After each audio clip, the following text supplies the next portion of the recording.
La la la la la la la la la la la la.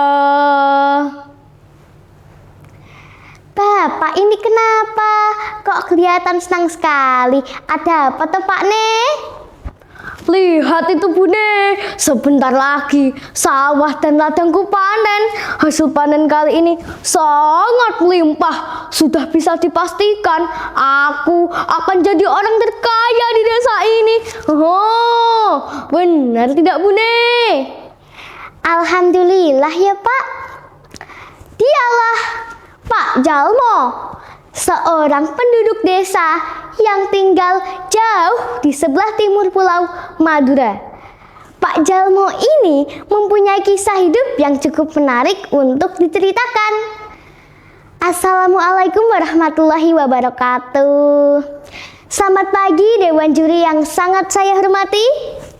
Hai teman-teman, perkenalkan nama saya Deayu Usaiko. Saya membawa buku yang ditulis oleh Deza Wawi Imron dan diterbitkan oleh PT Grasindo. Dari buku ini, saya menemukan cerita Pak Jalmo. Siapa Pak Jalmo dan bagaimana kisahnya? Begini kisahnya. Pak Jalmo seorang petani yang sangat sederhana, hidup bersama istri dan dua anaknya. Pak Jalmo adalah orang yang sabar, rendah hati, serta suka membantu siapapun yang membutuhkan. Teman-teman, awalnya kehidupan Pak Jalmo dan istri masih jauh dari kata sejahtera. Hasil panen yang mereka dapatkan selalu tidak cukup untuk memenuhi kebutuhan makan selama setahun.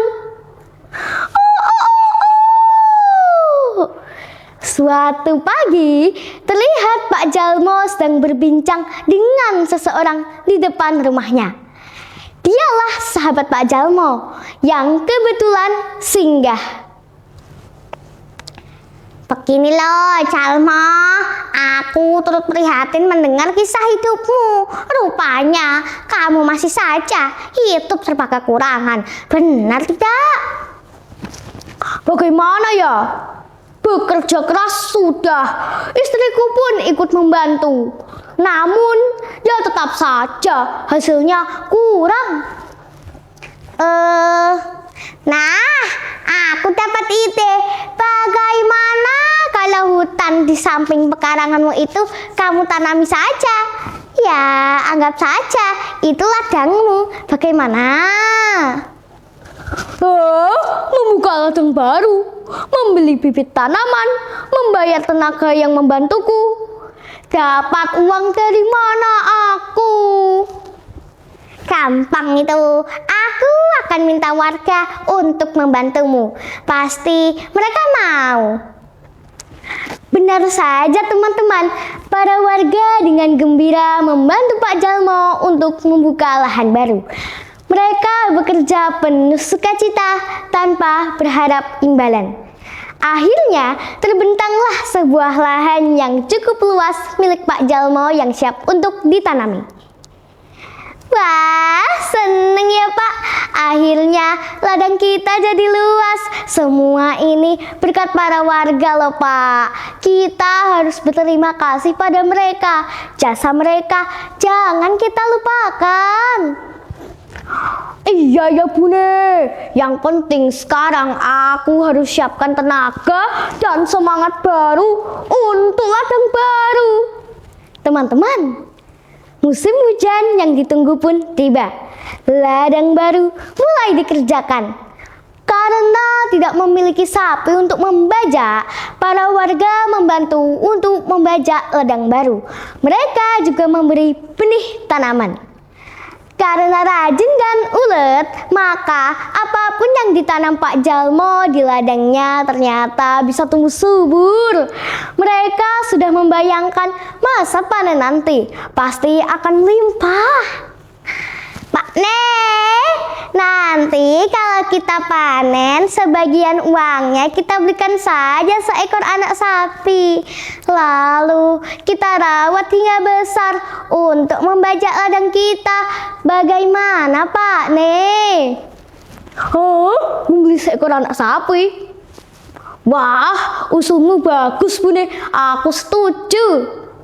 Masa panen pun tiba. Alhamdulillah, hasil panen melimpah. Pak Jalmo membeli seekor anak sapi seperti usul istrinya.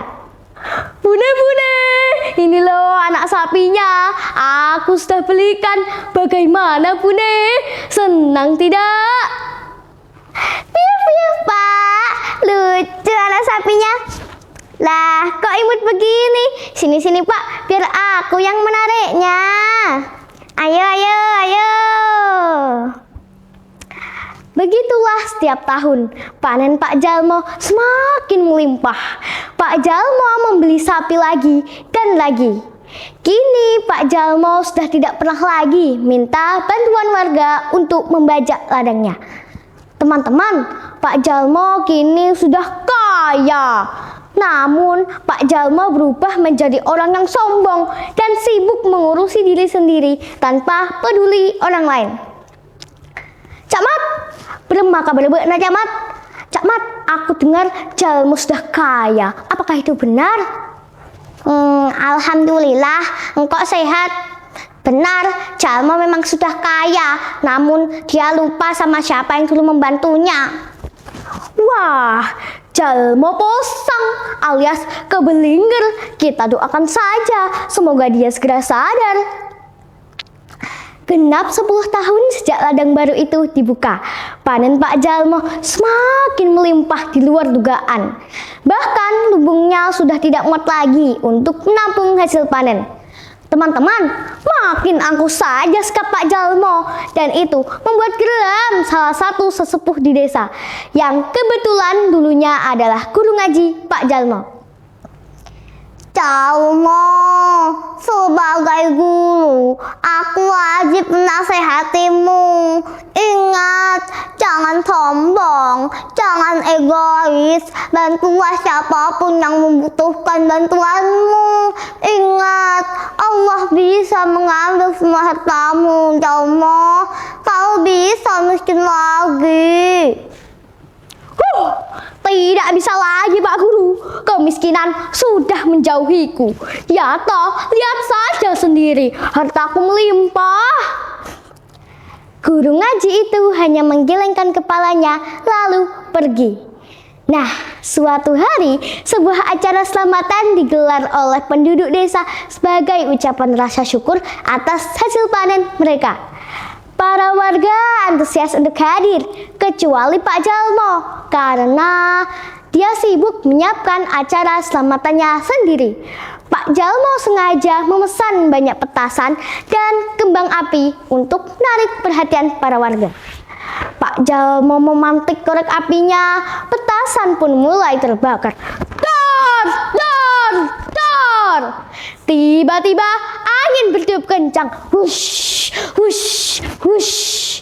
Sebuah petasan terbang dan jatuh tepat di atas tumpukan petasan yang lain.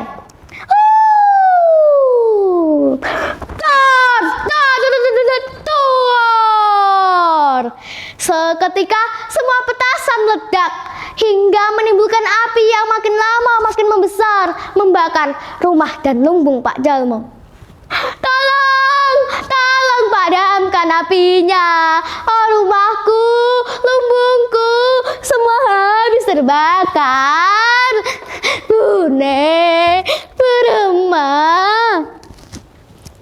Nah, begitulah akhir cerita Pak Jalmo.